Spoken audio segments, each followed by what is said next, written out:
Ano yung parang kumbaga pinaghuhugutan mo ng lakas in those 5 years na feeling mo ikaw ay parang in a slump or na-stuck ka? So the first year, dun sa 5 years na yun, the first year, yun yung year na parang I always go out, lagi yung gumigimik, and I felt na parang dun sa 1 year na yun, ang dami ko naging kaibigan. But I realized na pag lumalabas ka, not all people na nakakasama mo sa labas or sa gimikan, matuturing mo na agad na kaibigan mo. After 1 year, nagkaroon ako ng realization sa, wait, ayoko na lumabas. And then sabi ko, parang, I need someone na makakatulong sa akin. Then dumating si Bianca sa buhay ko. Doon sa second year na yan, dumating siya sa buhay ko, I stopped everything, I stopped going out. Kumbaga, mas nag-focus ako sa career ko. Tinatry ko yung best ko na ibalik ko yung dating ako. Kumbaga, parang pakiramdam ko, hindi ko nakukuha yung gusto ko. Parang may ganun, parang may kulang. So, lagi akong parang may pinapatunayan ulit. Parang bumalik ako sa competition ko dun sa Protege na parang kailangan ko every week may mapapakita akong bago.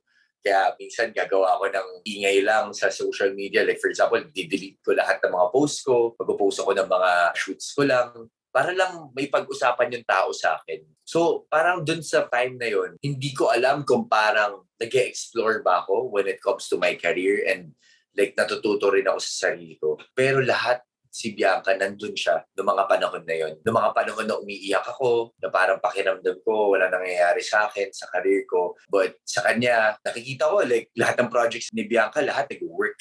Lahat, kumbaga, sobrang gaganda ng mga projects na ginagawa niya. Parang siya yung naging sandalan ko. Siya yung, pagka umiiyak ako, siya yung tagasalo lahat ng mga problema ko. And then yun na, dumating na yung lolong. Like kami na-delay, siya lang yung nagpapalakas ng loob ko na tandaan mo itong sasabihin ko sa'yo, someday, dadating yan sa'yo. Hindi man ngayon, pero dadating yan sa'yo. Dahil alam ko na binibigay mo yung puso mo sa bawat ginagawa. Sinabi niya sa akin yun. And noong time na yun, hindi ko nag-gets kung ano yung sinasabi niya. Pinanghawakan ko yun. Pinanghawakan ko yung sinabi niya sa akin. She said, kailangan mo, Ru, na mag-grow ng mag-isa. I mean, nandito ko, pero kailangan mo rin matuto maging mag-isa.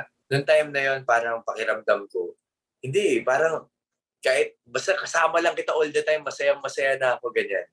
So, nung sinabi niya sa akin yun yung time na parang nag-explore ako. Like, I went to this place na parang 1 week straight na nandun ako. I'm doing sound healing, I'm doing yoga, I'm doing lots of things na alam ko makakatulong sa akin. Parang ibalik sa akin yung confidence ko. Wow, ano yun, parang retreat? Yeah, parang ako nag-retreat eh. So, nung ginawa ko siya, siyempre, nung una, hindi ako naniniwala sa ganyan. Na parang, alam ko naman na kahit magkasama lang tayo, manood na tayo ng movie, alis tayo, ganyan, masaya na ako din. Sabi niya, hindi, kailangan mo muna matuto mag-isa. Kasi for the longest time, dependent ako. Dependent ako sa pamilya ko, dependent ako sa kanya, dependent ako sa mga kaibigan ko. Hindi ko kayang mabuhay mag-isa, Miss Pina. I mean, I'm not saying na parang kaming dalawa gusto na mabuhay mag-isa, but I think better kung alam mo sa sarili mo na kaya mong tumayo sa sarili mo. Hindi mo kailangan ng ibang tao para i-push ka. Hindi mo kailangan ng ibang tao para sabihin sa'yo lagi na kaya mo yan, na malalampasan mo yung pagsubok na yan. Kundi,